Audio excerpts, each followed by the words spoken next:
성도 여러분은 인생을 살아가면서 가장 낙심이 되고 지치는 순간이 언제셨습니까?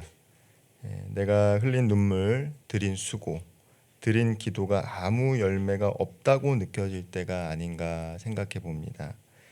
믿음으로 살겠다고 결단했는데 오히려 손해보는 인생을 살아가는 것처럼 느껴질 때가 있습니다. 정직하게 살려고 노력하는데 그럴수록 손실이 더 커질 때가 있지요.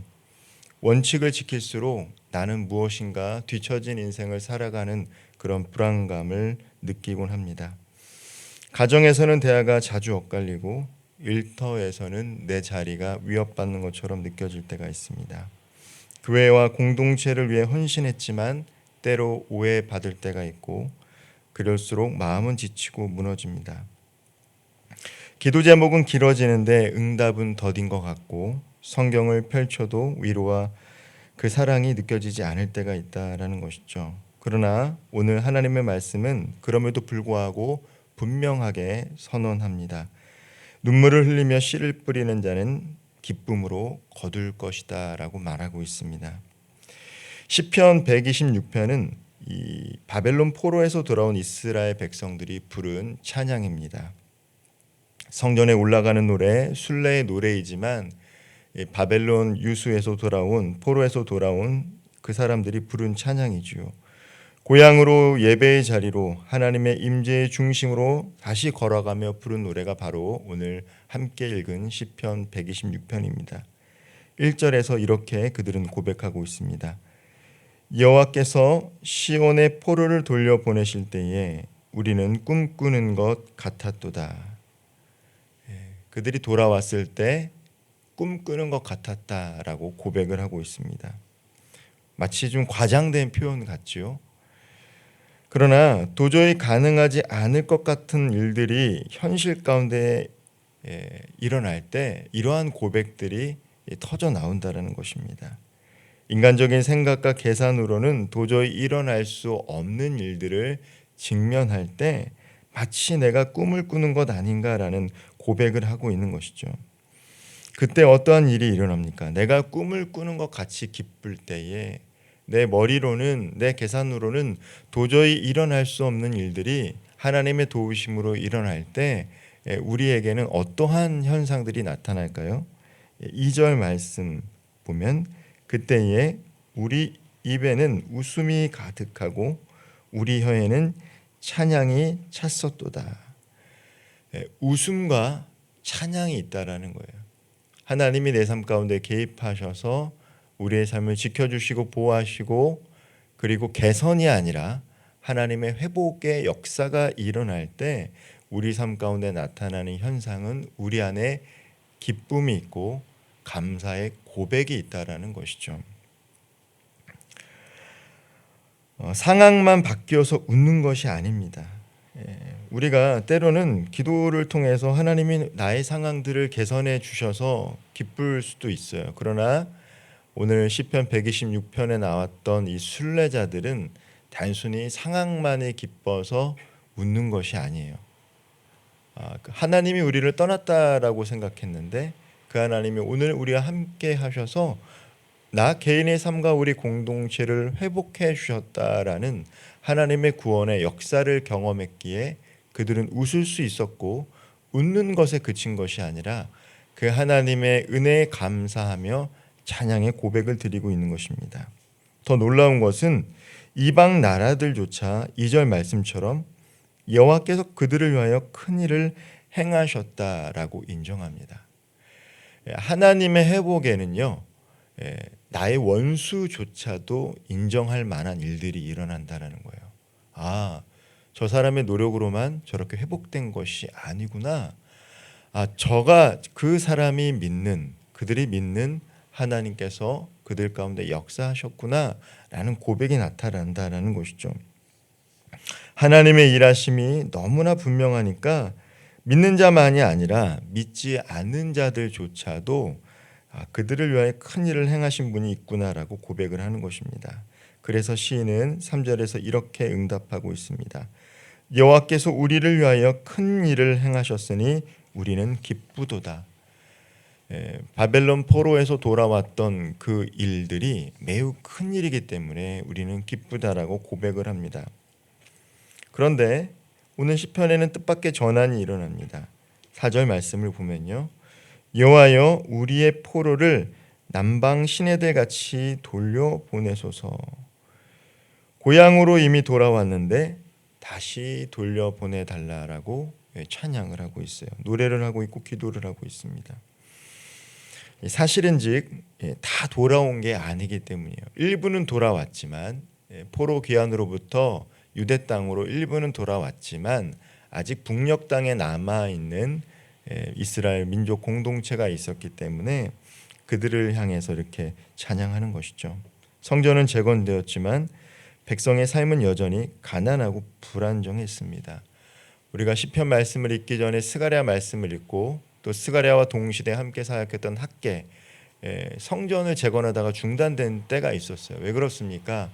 다시 포로로 귀환해서 돌아왔는데 그들이 꿈꿨던 삶이 아니라는 거예요. 매우 불안정했고요, 외부에 침입이 있었고 내부 안에는 갈등이 있었습니다. 그들은 여전히 가난했어요. 즉 회복은 시작되었지만 아직 완성되지 않은 상태였습니다. 과거의 은혜를 기억하는 신앙은 현재의 결핍을 부정하지는 않아요. 현실 인식을 한다라는 것이죠. 내가 정말 어려운데 그 어렵지 않다라고 하는 것이 아니라, 어려운 것은 어렵지만 그럼에도 불구하고 나와 함께 하시는 하나님이 있기 때문에 인내할 수 있는 것이지, 어렵지 않다라고 현실 인식을 못하는 것은 아닙니다. 오히려 그 결핍을 하나님께 가져가 다시 간구하게 하는 것이죠. 이전에 풍족함을 경험했던 사람들은 그 결핍을 인식할 수밖에 없죠. 그러나 그것을 부정하는 것이 아니라 하나님 앞에 가지고 나가서 기도하는 거예요. 이미와 아직 사이에서 우리는 다시 기도할 수밖에 없습니다. 주님, 회복시켜 주십시오. 이것이 바로 시인이 노래하고 있는 것입니다. 오늘 시편 기자는요, 매우 강렬한 비유를 사용합니다. 남방 시내들 같이라는 표현을 있는데, 이 네게브 와디, 평소에는 말라진 골짜기이지만 우기가 와서 비가 오면 물이 홍수처럼 흘러내서 생명이 움트는 땅입니다. 즉 하나님, 지금 여기는 남방 시내라는 것은 지금은 하나님의 은혜의 단비가 내리지 않아서 메마른 골짜기와 같습니다. 지금 우리는 하나님께서 포로로 귀환해서 매우 감사하지만 남방 시내들 같이 네게브 와디처럼 메마른 골짜기 같지만 하나님께서 우리의 심령과 우리 공동체 가운데 은혜의 단비를 내려주시면 차고 넘칠 것입니다라는 고백을 하고 있는 것입니다. 회복은 내 힘으로 조금씩 끌어올려서 개선되는 게 아니에요. 내가 막 노력해가지고 뭔가 좀 개선되어질 수 있죠. 우리의 노력으로 우리의 삶이 형편이 더 좋아질 수 있습니다. 그것은 우리의 노력입니다. 물론 그 안에도 하나님의 은혜가 있죠. 그러나 하나님의 역사하신 회복이라는 것은 인간의 개선을 넘어서는 것입니다. 우리의 이해를 초월하는 거예요. 그렇기 때문에 이방 민족들조차도 여호와께서 그들과 함께 하셨고 그들을 도우셨다라는 고백을 할 수밖에 없는 것입니다. 하나님의 때에 하나님의 비에 의해 갑작스럽게 터져나오는 은혜의 범람이 바로 회복이에요. 그리고 시인은 이것을 노래하고 있습니다. 시편 기자는 5절과 6절에서 이렇게 또한 선포합니다. 눈물을 흘리며 씨를 뿌리는 자는 기쁨으로 거두리로다. 울며 씨를 뿌리러 나가는 자는 반드시 기쁨으로 그 곡식단을 가지고 돌아오리라. 여기에는 하나님 나라의 법칙이 담겨져 있습니다. 먼저 뿌림이 있고 거둠이 있다라는 것이죠. 그리고 이것은 하나님 나라의 법칙뿐만 아니라 일반 보편적인 은총이기도 합니다. 뿌린 만큼 거둔다라는 것이죠. 눈물이 있고 그 다음 기쁨이 오는 것입니다.